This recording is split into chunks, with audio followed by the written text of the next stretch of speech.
Welcome to Travel Hacking to Save Money. This is your beginner's lesson of how to do it. If you are worried about travel hacking or don't really understand what it is or have some concerns about it, go back and watch my last video where I bust the most common myths about travel hacking. And once your anxiety is dialed down, you can come back here and join me. If you're new here, my name is Lindsay. I'm a certified financial therapist and licensed social worker, and I own the business Mind Money Balance that helps people at the intersection of money and mental health. In this video, I am teaching you how to travel hack because I believe that travel is beneficial for our mental, emotional, and spiritual health, and I think that the cost of it has gotten wildly out of hand. So I'm here to show you how you can offset the cost of travel and get you out of your house and get away and take a trip that you have been really eager to take for so much cheaper than retail. As I shared briefly in my last video, I've been travel hacking for a decade. I consider myself like a middle-of-the-road travel hacker, and even with my middle-of-the-road travel hacking skills, I typically pay between 1% and 5% of the cost of retail when it comes to transportation, lodging, and excursions on my trips. That means I'm basically paying for food and shopping and any other sort of entertainment when I'm there, but sometimes I can even get those things paid for through travel hacking. So I still save money every single month for travel, but to me, it's about making travel more exciting and more luxurious because that's the way that I like to travel. Everybody is different. The nice thing about travel hacking is you can rack up points and take a bunch of economy flights throughout the US, or you can rack up points and take a nice business class flight over to Asia. I'm going to take you behind the scenes of a spreadsheet so you can see what the cost of a trip might be if I paid retail versus the price that I actually paid. As you can see, this trip to Europe would have been over $20,000. As a note, I would not have paid 20 grand for this trip, but you can see that the price that I paid was about $600. Note, if I didn't upgrade my partner and I to business class, this trip would have only been $82.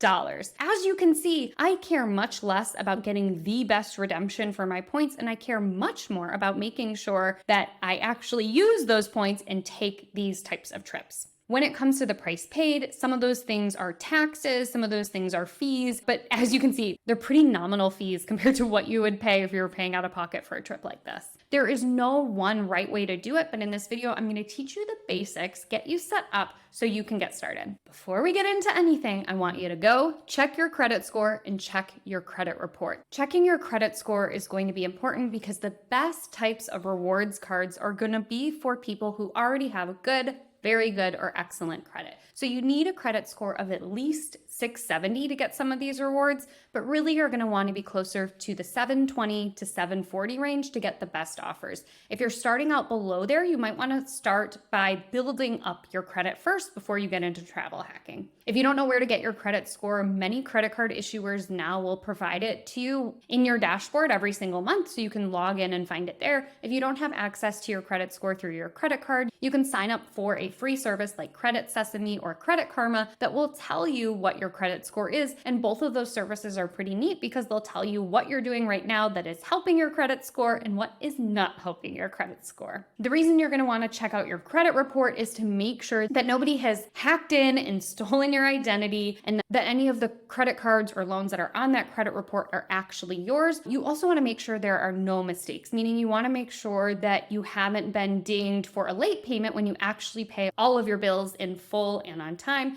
If you find any mistakes in your credit report, you can call the credit card issuer and ask them to remedy it. So you're just going to want to make sure that you have an understanding of where you're at in terms of your credit score and credit report. Once you have your credit score and credit report all sorted and you're feeling comfy with where you're at and everything is nice and tidy, next you want to figure out where the heck do you want to go. A problem I see a lot of people get into when they are starting travel hacking is they read a blog or they listen to a podcast and all of a sudden they're like, oh my gosh, this card has a 150,000 point sign-on bonus. But they don't stop to consider that those 150,000 points are for like a hotel chain here in the US, when what they really want to be doing is traveling to Southeast Asia. So make sure you figure out where you want to go first, and then figure out what are the different airlines that can get you there, what are the different hotels that are in that region, so you're not signing up for a card just to sign up for a card, but you're signing up for a card that has the types of points that you need for that type of trip. When starting out travel hacking, I think it's a wise idea to get a credit card with what's called transferable points. That's something like a Chase card that has the ultimate rewards points, or an American Express card that has American Express membership points.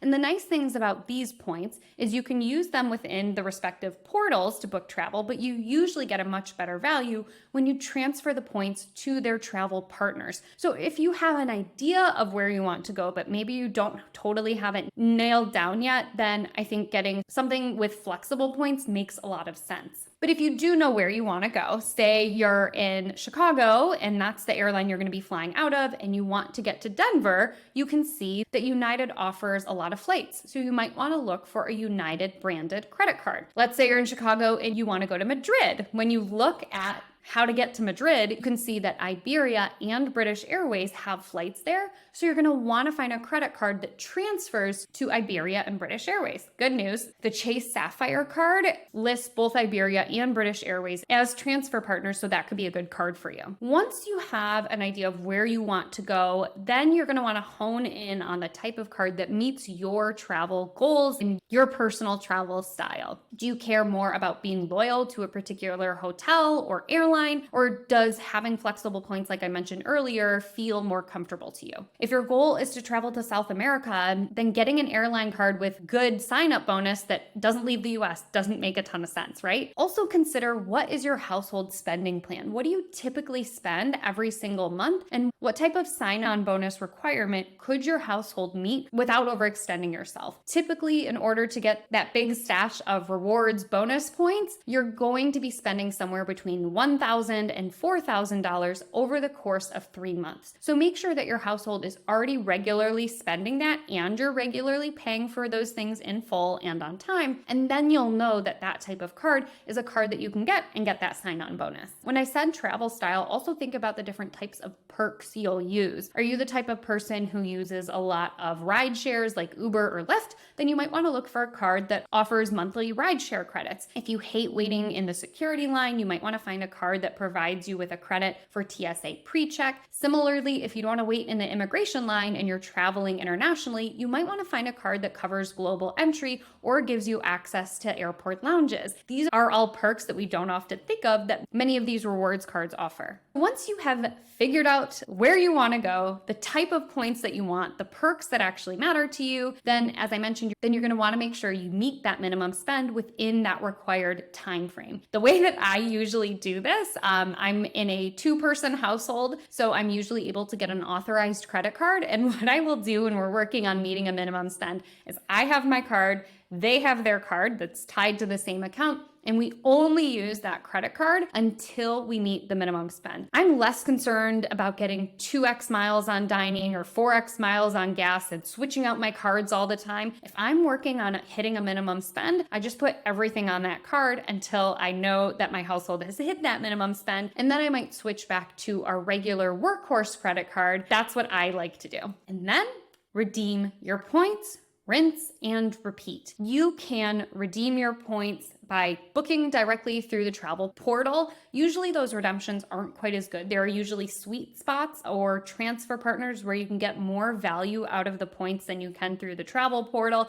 But if that's over your head or you're not ready to get into that, then redeeming them through the travel portal is perfectly fine. Again, the best travel hack is the travel hack that you actually use. And when I say rinse and repeat, it's up to you. You can just hold on to that credit card if it works really well for your household and you get enough points on it and it feels like it works, then keep using that same card. Now, if you're like me and you're like, I'm going to keep my eyes open for a nice big bonus, then maybe you open up 1 or 2 credit cards a year. When I was in peak travel hacker days, I would open a new card every 91 days. Nowadays, I have slowed way down and I open a new card maybe once or twice a year. So my travel hacking priorities and interests have changed. But what I do know is that when I open a card, I know I'll be able to meet the minimum spend. I know I'll be able to use those points. I do not believe in hoarding any of these fake currency points. I believe in earning them using them, and then doing it all over again. If you're listening to all this and you're like, oh, that sounds a little bit much, but like I want to get started, you can try out a credit card that is cashback. That way, when you go on your trip, maybe you get $200, $300, or $400 off the cost of your trip. And then once you figure out how it works, maybe then you can move on to a points-based credit card. But don't do anything that you don't understand or that feels too overwhelming or that's going to stress you out, because that totally defeats the purpose of traveling for cheap or for free.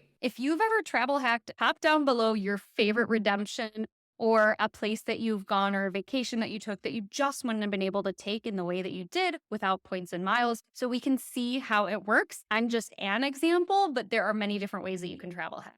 If you have questions about travel hacking, about travel and mental health, or about money and mental health, you can ask me a question at mindmoneybalance.com/ask. In my next video, I'm answering a question to a couple who wrote in and said that they're really good at saving up for travel, but once they get on vacation, their money suddenly feels like Monopoly money. So I'm going to be answering how they can handle that conundrum both emotionally and logically. Make sure you're subscribed so you don't miss that one, and I'll see you in the next video.